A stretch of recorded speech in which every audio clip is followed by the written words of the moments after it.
Welcome to King Says So, a channel that advocates for one Africa, one land, one Africa, one language, one Africa, one currency, one Africa, one army. I wish to witness Africans all around the world united as one in our lifetime. Enjoy. What's up, ladies and gentlemen? It's your boy King 053, Mr. Easy Imali Enengi, and we're back at it again with another one.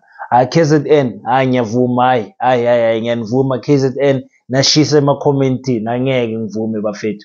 Now, as in nashisa, KZN is hot on my comment section, letting their presence be known that they are supporting your boy King 053. So ngintanda kakhulu bafethu, baseZulu, the greatest tribe in Africa. Not greatest in terms of other things, but in terms of number. And of course, AmaZulu are known as people abanga chichele morago, so to say. Abantu abanga sabi next abana valo. So thank you so much, AmaZulu. Keep showing the love, bafethu, on the comment section. I need to see Limpopo on the comment section. I need to see Northern Cape a little bit more on the comment section. And my home province, Mpumalanga, I need to see you guys also. I need to see you guys. Well, I've got many home provinces. So when I say home province, don't be confused. Sometimes I might be referring to Limpopo. I might be referring to Mpumalanga, where I was born. I might be referring to Gauteng, where I spent my school years and matriculated in. I might be speaking about Northern Cape, where I became a man, finally married, and started business and work this side. So Northern Cape is definitely home for me also. Without wasting any more time, guys, today I want to cover a very important topic about Mmusi Maimane. Mmusi Maimane, the former DA leader. I think he was taken out of the DA somewhere in the 2000s. 2021, I think, maybe 20, I can't remember. But anyway, he was for me the greatest DA leader. And I want to show you how once he started standing up for black people, the DA started eliminating him in a big methodological way to make sure that he's frustrated to a point where he resigns. He went to an interview about with Penwell. Now, Penwell, we don't want to speak about Penwell anymore on this channel. Don't want to give him any light. But because it's a bigger channel, he gets the bigger interviews, so to say, high-profile people. So we have to cover some of the work that he does. But him as a person is a pure coconut, a pure sell out and everything. And the reason why I say he's a sellout, let me just play a little clip for you. I'm not really paying attention to the Zimbabwean elections. I don't really care. A lot of Zimbabweans don't want to go home to vote. They believe the elections are rigged. They've been saying this for years. And I saw something on the news about people waiting for hours yesterday to vote. And ballot papers not arriving and them having to go home without voting. I believe the people of Zimbabwe deserve all the rubbish that they're dealing with. Similar to South Africans. I'm not taking the higher road. If you look at the poverty in places like South Africa, if you look at the rampant unemployment, and the fact that a bulk of the citizenry, a bulk of the population is not active in the economy, they deserve it. So the people of Zimbabwe deserve it. And I wish foreign countries where especially illegal Zimbabweans were based could be aggressively deported and forced to go back home to go and fix their problems. Zimbabweans go around, or some Zimbabweans go around the world beating their chests about their good education systems, about how Robert Mugabe was a great leader, and yet they are not at home. They are not fixing their problems. There's poverty in their country, there's issues in their country, there's arguably sanctions that have been enacted around their country, and yet they are not willing to go there and be a part of the problem. And they should be forced to go back home and fix their issues, or else not be allowed to go anywhere else. This is not a Zimbabwean problem. This is actually to anyone else. In South Africa as it stands, we've got load shedding, we've got poverty, we've got people on grants and social welfare. And I actually wish South Africa was worse. I wish this country could collapse. I wish we could have a total blackout.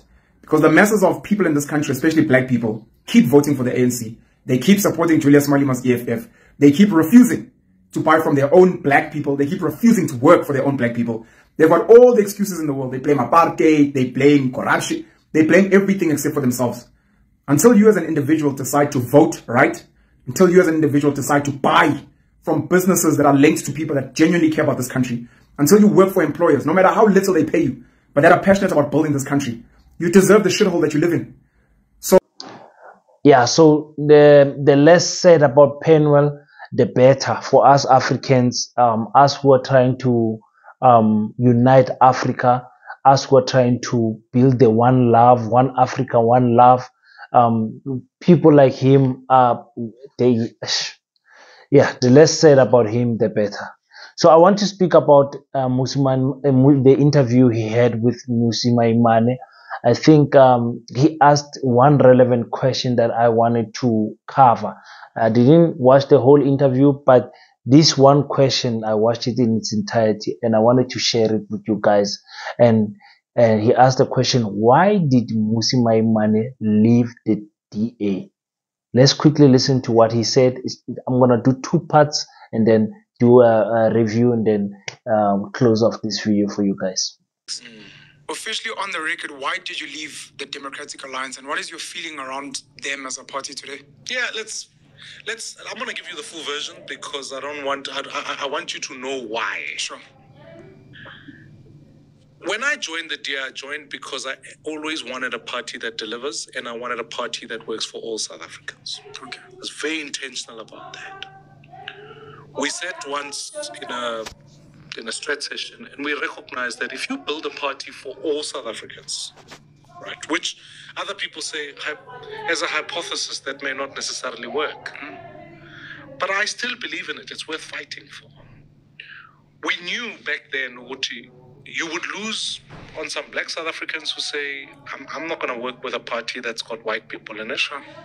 We knew we'd lose some white South Africans who say, I'm not going to be in a party with black South Africans in it. But it was an important fight to have.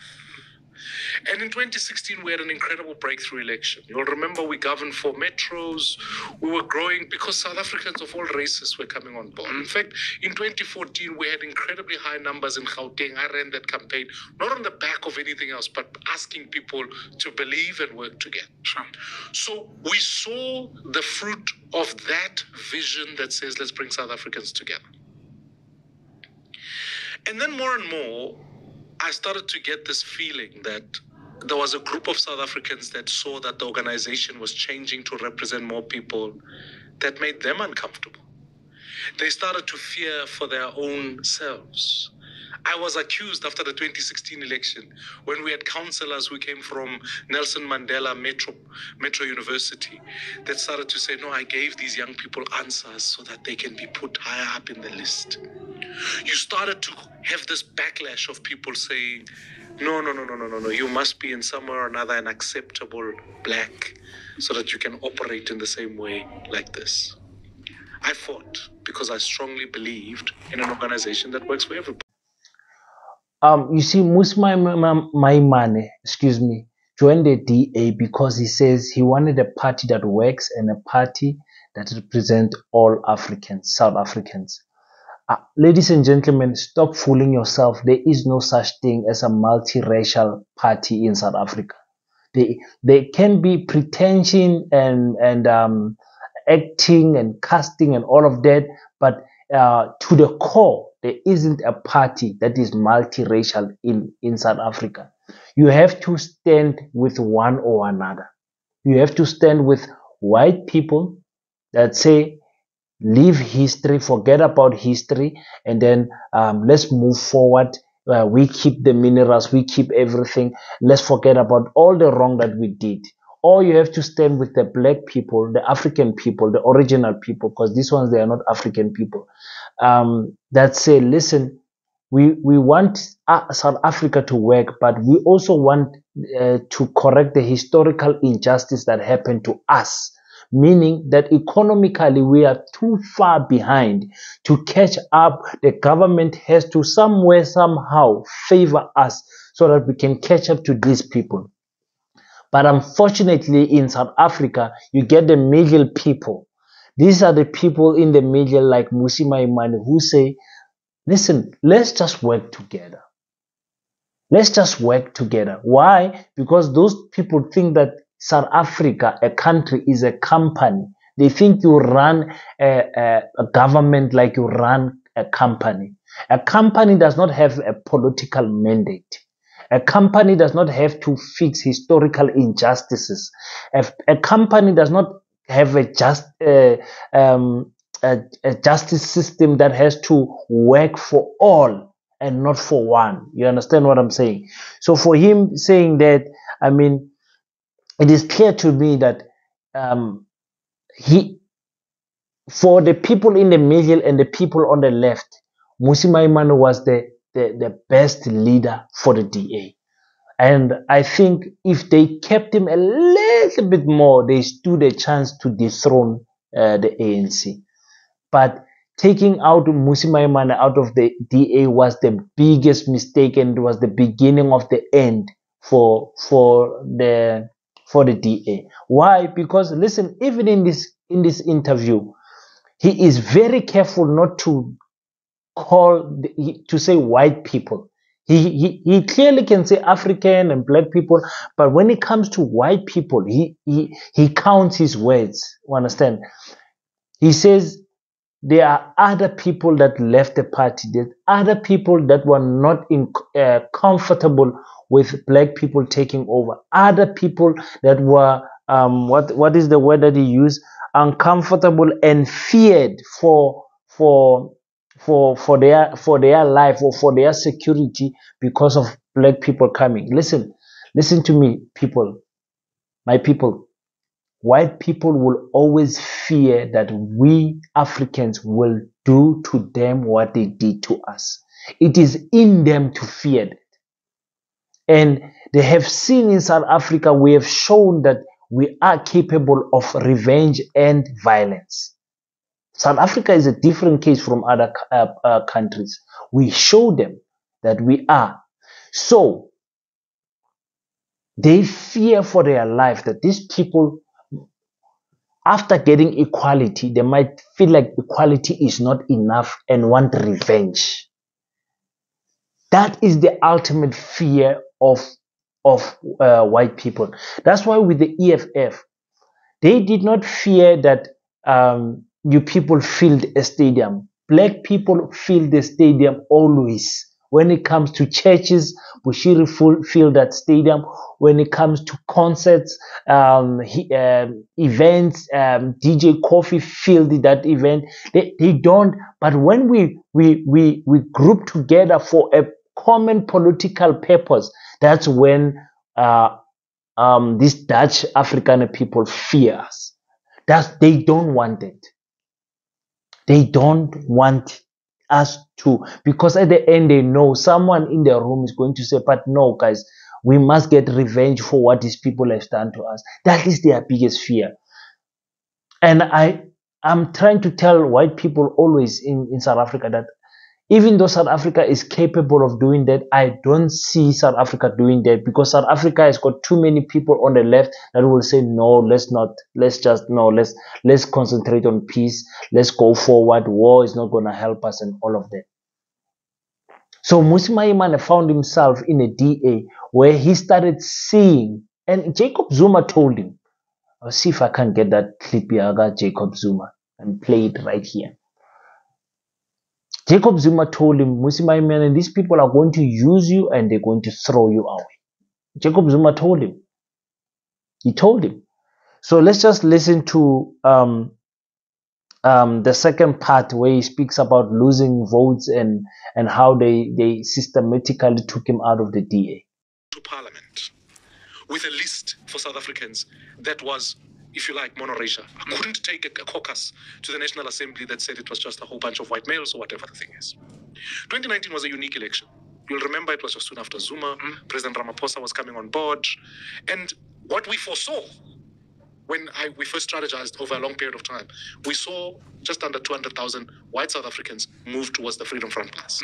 That is true. Yeah. And no leader wants to lose votes. No one. So I said, let's understand what the dilemma is.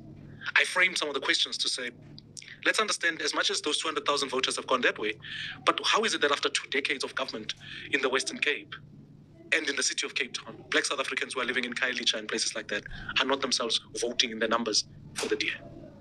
because we must interrogate issues. So then it became more and more that, given that climate, there were some who were saying, we want our thing back. Sifuna into yethu. Make the DA great again. And then there was a strong move to say what we're actually going to do now is to go after those 200,000 and bring them back. And effectively adopt a few things. The first is, let's be colorblind. You know, as much as I believe in sometimes the out of context quote by Martin Luther King that says they shall be judged by the content of their character rather than the color of their skins, they forget that the context of the speech, I Have a Dream, included a whole lot of reparations and an addressing of issues that pertained to African Americans. There was an identification of race in that so that we can achieve that vision. Propaganda is always convenient. Correct. So there were some who just kind of took this color blindness, which for many South Africans, particularly black South Africans, there's a feeling that says when you adopt that position, you also adopt a position that can make you sometimes racism blind. You also adopt a position that says you can't see there was an injustice committed against black people. So we had this dilemma. I believe strongly that it wouldn't have been correct for us to pursue the voters who had left. And people try to use language. We had to continue on the pathway of building a party for all South Africans. Some felt, no, that wasn't the vision. So we had a divergence immediately. And it had implications. Suddenly you had a number of donors that say, no, we want to fund a colorblind, minority-focused organization. Straight up, saying that straight up. There were other people who then started to pursue. They knew they couldn't win at Congress. I was popular amongst the delegates. I was popular amongst the citizens, still am, and still love the people of this country, including many of the people inside the DA. Even in other parties, sorry, just to get in there are a lot of people that outside of the DA really are huge fans of you. Yeah, and so they knew they couldn't, and so they started to make my life a complete misery. I'd wake up on certain days and read stories about myself in newspapers that were complete distortions. And it became hard. I started to despise going to work. It was a calculated move to work me out. And as much as we sought to fight, I looked at other leaders, particularly black leaders who had suffered the same, had been kicked out. It's not typically that we fire you, it's just that we make your life incredibly hard. So I had to make this one decision. Do I believe in becoming a minority party? No, I don't. Do I believe in the message of fight back? No, I don't. And ultimately, will I serve South Africa better by seeking reform so that our politics don't become majority parties versus minority parties, or black parties versus white parties, or regional parties? It's when I said, I don't believe the DA is the vehicle to bring about that change. Do I count it a privilege to have served inside the DA? Of course. It gave me an opportunity to be in parliament to fight for the things I wanted to fight for. I hold no resentment, no grudge towards them. But at the same time as that, it becomes important when I talk about this vision of building one South Africa that I have to pursue it. It was untenable. And I'm grateful. I'm grateful that I learned. I would never want to put a South African in a position where they would feel some of the things that we went through. They were really calculated things that would dehumanize you. And that's why when people eventually came up with statements like Maimane was an experiment, you do realize how patronizing, how degrading that language is from the very people who you're working with. So when it's said and done, we learned, we saw what worked, we saw what didn't work, and we want to build a government and a political movement that does not replicate that. So I like how Mmusi Maimane is always trying to be politically correct because he wants to be loved by everyone. So when he speaks, the only thing that you don't sense in Mmusi Maimane's voice is the radicalness, or I don't want to say bitter and anger because they're not the correct words I want to use, but you guys hear what I'm saying. He does not show. He's like Nelson Chamisa. I can compare him to Nelson Chamisa in terms of character-wise. He's I don't see him fighting for anything in his life. He said himself, or right on the clip I just played, that he's not the fighting type. That's why he left DA. Other people would have fought. Many black South Africans were kicked out of the DA and they fought. But those who did not fight, for me, it's a sign of weakness. So in 2019, 200,000, almost 200,000 members of the DA, voters of the DA, moved to Freedom Front, meaning they could quantify it because they lost this amount and the Freedom Front gained that amount. Pure nonsense. Why did they move? They moved because they started seeing black people taking over the party, and they did not want the black, a black leader. That's why Steenhuisen came. That's how Steenhuisen came. That boy with matric, that little boy with matric. I mean, we want to trust this boy that he's going to run our country. We South Africans, we have a problem. So the Western Cape, people don't know this, and I'm happy that the Mmusi Maimane is the one that said this. The people on Khayelitsha, the black people in the Western Cape, don't really vote for the DA. The only people that vote for the DA is the confused coloreds and the white people. The black people in Western Cape don't really vote. That's why you saw the PA, the Patrick Alliance, gaining so much traction easily. The Good Party gaining so much traction easily. The Push Party gaining so much, traction so easily. And then the DA's issue is that they wanted to be colorblind. Once you say colorblind, it means you want to ignore the historical injustice that happened to Africans by the Afrikaners, most evil tribe on earth. Mmusi Maimane started seeing donors coming to him, telling him, like, listen, we want a DA that's colorblind but also favors this minority. If you're not going to do that for us, we're going to pull our funding. And after losing so many votes, they started then working on him systematically, frustrating him at work. And I know that with white people, they're very good with that. They will check you every day at work. Just check in what time you came in exactly, what time you came out. The day when they fight you in the DC, then they take out all of these documents that they didn't even confront you at that time. They say, no, on this day and day, you came 30 minutes late, you never reported. On this day and day, you left 15 minutes early, you never reported. And they will come systematically frustrate you to a point where you feel you don't want to be in that space anymore. And that's exactly what happened to Mmusi Maimane. You understand? So, for me, yes, Mmusi Maimane was an experiment. The DA tried to experiment to see if they can work with a black person, and now I'm telling you, we are never going to see a black person leading the DA ever again. The next time we see it, that will be the end of the DA. That will be the end of the DA. So I just wanted to do that, and I wanted to say also, there's so many Bossa, there's so many South Africans that really want to work with white people and work with all races. I'm talking about Africans. They want South Africa to work. Unfortunately, I'm sorry to you guys, it's not going to happen. It's not going to happen.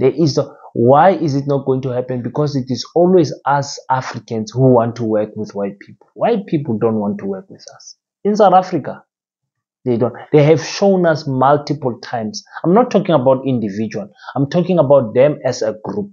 They don't want to work with. You can find an individual who's perfect, who you don't even sense the racism, whatever. But as a group, white people don't want to see themselves associated with black people. Move into a suburb. Once there's too many Africans moving into a suburb, white people leave. Move into a school. Once there's too many black children in a school, white people take the kids out. They will take them to the most expensive school where there will be only few black people in that school. They don't want to. They clearly show us in every chance they get that they don't want to work with us. That is the honest truth, ladies and gentlemen. So Mmusi Maimane, the beloved man that was loved by everyone in South Africa, could not even survive. You know, this is a man that has married a white woman. So clearly he does not see color. Does not see color. For us Pan-Africanists, we see that as a weakness, because we say of all the African sisters, my brother, you could not pick from all of this African beauty to pick this one that is going to expire before you. But it's fine. But it's fine. It is his choice. We respect that. And I want to wish him the best in Bossa. Don't see that nonsense lasting, but it's fine. Like I said, there's so many black South Africans who want this thing of rainbow nation, multi-racial party nonsense. That thing, there'll always be those people who support that, but it will never be a big enough number for Bossa to go anywhere. It's your boy King053. You please feel free to tell me on the comment section, what do you think? Am I talking nonsense, or do you agree with some of my input on this topic of the DA, white South Africans, and the future of Bossa? And also, I'll do a shout out next video I do. Give me a shout out where on the comment section where you are watching me from. Please, my brothers in Africa, I need to know. I know Cameroon is watching, so please, guys, make sure you give me a shout out in South Africa and tell me which province are you watching me from. If you can give me the province and the name of the city, I will appreciate it also. Thank you so much, guys. Don't forget to pray. Until we meet next time, just know that your boy King053, Mr. Easy, Imali, salute you. Thank you for tuning in. If you enjoy the content, leave your thoughts on the comment section and hit the like and subscribe button, and we will meet on the next one.